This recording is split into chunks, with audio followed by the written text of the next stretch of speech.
Bonsoir à toutes et à tous et bienvenue sur notre chaîne consacrée aux destins les plus fascinants des célébrités. Ce soir, nous allons plonger dans l'univers mystérieux de l'une des icônes les plus insaisissables de la chanson française, Mylène Farmer. Une artiste adulée, une star planétaire, mais surtout une femme qui a bâti toute sa légende sur un paradoxe. La lumière des projecteurs d'un côté et de l'autre, une ombre dense, soigneusement entretenue autour de sa vie privée. Depuis près de 40 ans, Mylène Farmer a choisi le silence là où d'autres célébrités embrassaient la médiatisation. Pas de tabloïd, pas d'amour affiché, pas de scandale tapageur. Elle a préféré les énigmes, les absences, les ellipses. Et pourtant, derrière cette image d'icône intouchable, se cache une vérité plus humaine. Une femme marquée par des blessures intimes, par un amour discret mais profond, et par une peur viscérale de l'abandon. L'amour dans l'ombre, l'histoire avec Benoît dit Sabatino. C'est en 2002 qu'un tournant discret mais fondamental s'opère dans sa vie. À l'époque, Mylène prépare le clip de « C'est une belle journée ». Perfectionniste, elle recherche un réalisateur d'animation capable de donner vie à son univers surréaliste. C'est ainsi qu'elle rencontre Benoît dit Sabatino, figure influente de l'animation française, cofondateur du studio Moonscoop, producteur de séries qui ont marqué toute une génération. Leur connexion est immédiate. Très vite, la collaboration professionnelle se transforme en une relation intime, profonde, à l'abri des regards. Benoît devient non seulement son complice artistique, on lui doit notamment plusieurs clips iconiques de la chanteuse, mais aussi son refuge. Là où Mylène incarne l'éthéré, le fragile, l'introspective, Benoît apporte chaleur, humour et pragmatisme. Leur équilibre semble presque parfait. Et pourtant, ils choisissent l'invisibilité. Pendant près de 20 ans, aucune apparition mondaine, aucune photo de couple dans les magazines. Leurs rares images ensemble sont celles de moments douloureux, comme lors des obsèques de Jean Rochefort en 2017. Un contraste saisissant avec le spectacle permanent des romances de stars habituelles. Les chansons comme miroir d'un amour secret. Si Mylène ne parle presque jamais de Benoît, ses chansons trahissent parfois des confidences voilées. Le titre QI, par exemple, est souvent interprété comme une lettre d'amour adressée à Di Sabatino. On y retrouve une fascination intellectuelle, une spiritualité partagée. Mylène y apparaît vulnérable, amoureuse, loin de l'icône glaciale que le public imagine. Mais derrière la beauté de cette complicité, une ombre plane toujours, cette peur d'être abandonnée qui semble hanter l'artiste depuis l'enfance. Et en 2020, dans un documentaire exceptionnel diffusé sur Amazon Prime, elle avoue enfin cette angoisse. Pour la première fois, elle se montre sans masque, non plus une star inatteignable, mais une femme fragile, en proie à ses démons intérieurs. La séparation, silencieuse. En 2024, les rumeurs se précisent. Mylène et Benoît se seraient séparés, sans drame, sans éclat. Lors d'une interview accordée à Gala, la chanteuse parle de l'amour comme d'une chose fragile, soumise au temps, parfois condamnée par l'érosion ou par les blessures invisibles. Ces mots ne portent aucune rancœur, seulement une douce mélancolie. Elle conclut même avec une pointe d'humour en déclarant vivre avec un petit singe plutôt qu'avec un compagnon. Une confession qui résonne comme l'acceptation d'une fin, mais aussi comme la volonté de tourner la page. Un autre fantôme, Laurent, boutonna. Mais avant Benoît, il y eut un autre homme, indissociable du mythe Mylène Farmer, Laurent boutonna. Leur rencontre en 1984 change le cours de la pop française. Lui, compositeur et réalisateur visionnaire. Elle, une jeune artiste timide et mystérieuse. Ensemble, ils inventent un univers baroque, sensuel, cinématographique. De libertine à désenchanté, leur création bouscule les codes, choque parfois, mais fascine toujours. Leur complicité artistique nourrit des rumeurs persistantes d'une relation amoureuse. Officiellement, rien n'a jamais été confirmé. Mais ceux qui les ont côtoyés parlent d'un lien indestructible, nourri autant par l'admiration que par la douleur. Car si Boutonnat était perfectionniste et exigeant, Mylène, derrière son apparente fragilité, revendiquait une indépendance farouche. Deux âmes tourmentées, unies et déchirées par leurs contradictions. Le prix du silence. Ainsi se dessine le portrait d'une femme qui, toute sa vie, a choisi de protéger son intimité comme une forteresse. Là où d'autres stars se nourrissent des scandales, Mylène Farmer s'en est affranchie. Mais ce silence, s'il a préservé son mystère, révèle aussi la solitude d'une artiste qui n'a jamais cessé de chercher un refuge contre ses propres peurs. Et peut-être est-ce cela, le véritable secret de sa longévité.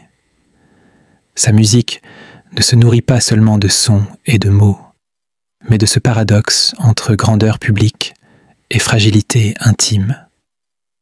Chaque chanson, chaque clip, chaque apparition devient alors l'expression codée d'une vie intérieure qu'elle n'a jamais totalement livrée. Lorsque Mylène Farmer et Laurent Boutonnat atteignent l'apogée de leur complicité artistique avec Giorgino, le projet semble taillé pour l'histoire. Ce film, sombre et ambitieux, porté par une esthétique somptueuse, se voulait une fresque envoûtante, mais il se heurte brutalement à l'indifférence du public. Un échec cuisant, critique et commercial. Pour Laurent, c'est une défaite artistique. Pour Mylène, un véritable tournant existentiel. Le silence s'installe. Leur collaboration s'interrompt pendant près de 10 ans.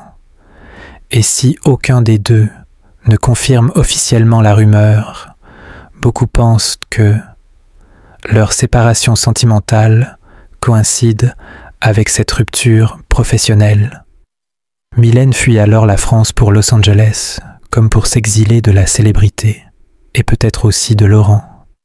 Ce départ marque une césure nette, le début d'une nouvelle étape, teintée d'isolement et d'expérimentation musicale avec d'autres compositeurs.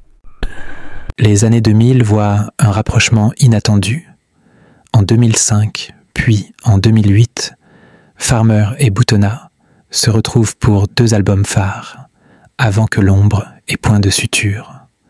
La flamme est là, moins ardente, mais toujours vive. Cependant, quelque chose a changé. Mylène, désormais plus sûre d'elle, prend les rênes artistiques. Boutonnat reste présent, mais l'équilibre s'est renversé. Leur lien, jadis passionnel, devient plus mature, presque fraternel. Et c'est à cette époque que Mylène rencontre Benoît dit Sabatino, avec qui elle entame une relation radicalement différente, douce, stable, presque apaisée. Là où Laurent représentait le feu, Benoît incarne la terre. L'un la poussait dans ses excès créatifs, l'autre lui offrait un refuge. 2 amours opposés, mais complémentaires, qui dessinent le portrait d'une artiste écartelée entre vertige et ancrage. Pourtant, malgré les apparences, la peur de l'abandon ne quitte jamais Farmer. Elle le confie elle-même dans un documentaire bouleversant, L'ultime création. Sa voix y tremble, non de fatigue, mais du poids de mots longtemps tus. Je suis très fragile. J'ai besoin qu'on m'aide. Rarement une star de son envergure s'était dévoilée avec autant de sincérité. Cette peur trouve ses racines dans l'enfance. Née au Québec, elle doit quitter son univers à 8 ans pour rejoindre la France. ce déracinement brutal la marquera à jamais. Elle avouera plus tard s'être toujours sentie un peu étrangère. De là naît ce sentiment d'exil permanent qui imprègne ses chansons, la perte, l'absence, la fuite. Dans Désenchanté ou Ainsi soit-je, le message est limpide, les gens partent, l'amour se dérobe et il ne reste que la mélancolie. Ces choix artistiques traduisent ce combat intérieur. Chaque spectacle qu'elle conçoit est une lettre d'amour, mais aussi un adieu. Elle l'explique. Chaque concert est une séparation. Derrière les ovations, le silence la guette, écrasant. Après la lumière, l'ombre. Cette dualité nourrit sa créativité autant qu'elle la fragilise. Et sur scène, tout est sous contrôle. Rien n'est laissé au hasard. Costume, lumière, chorégraphie. Farmer délègue peu, car lâcher prise, c'est risquer la déception, l'abandon. Ce contrôle est son armure, son mécanisme de survie. Mais ce qui frappe, c'est le lien unique qu'elle entretient avec son public. Ses fans ne l'idolâtrent pas comme une star, ils la reconnaissent comme une âme sœur. Sa douleur résonne avec la leur, sa fragilité les console. Farmer ne promet pas la guérison. Elle offre quelque chose de plus rare, la reconnaissance d'une solitude partagée. Dans une interview récente, on lui demande si elle fait encore confiance à Laurent Boutonnat après toutes ces années. Elle répond simplement « Toujours, il fait partie de moi ». Tout est dit. L'amour, la rupture, la réconciliation et ce fil invisible qui relie encore ces deux destins. Aujourd'hui, à 63 ans, Mylène Farmer n'est plus seulement une chanteuse. Elle est devenue une légende vivante, une figure hantée par ses peurs, mais capable de les transformer en art universel. Sa vulnérabilité, loin d'être une faiblesse, est la clé de son génie. Sans elle, pas de ballade poignante, pas de performance enflammée, pas de cette intimité bouleversante avec son public. Alors la question demeure. Cette peur de l'abandon a-t-elle été la force qui a propulsé Mylène Farmer au sommet, ou bien la barrière qui l'a empêchée de goûter à une vie plus libre, plus légère? Et vous, qu'en pensez-vous? Laissez-moi vos avis dans les commentaires. N'oubliez pas de liker, de vous abonner et d'activer la cloche pour ne rien manquer de nos plongées dans les destins tourmentés des icônes de la musique. Chers spectateurs, l'histoire de Mylène Farmer est celle d'une femme qui a su transformer ses blessures en art, ses silences en légende et ses amours en énigmes. Un récit où chaque vérité est murmurée, jamais criée, et c'est peut-être dans cette discrétion que réside le dernier grand mystère de la star, celui d'avoir fait de sa vie privée non pas un spectacle, mais une œuvre d'art à part entière.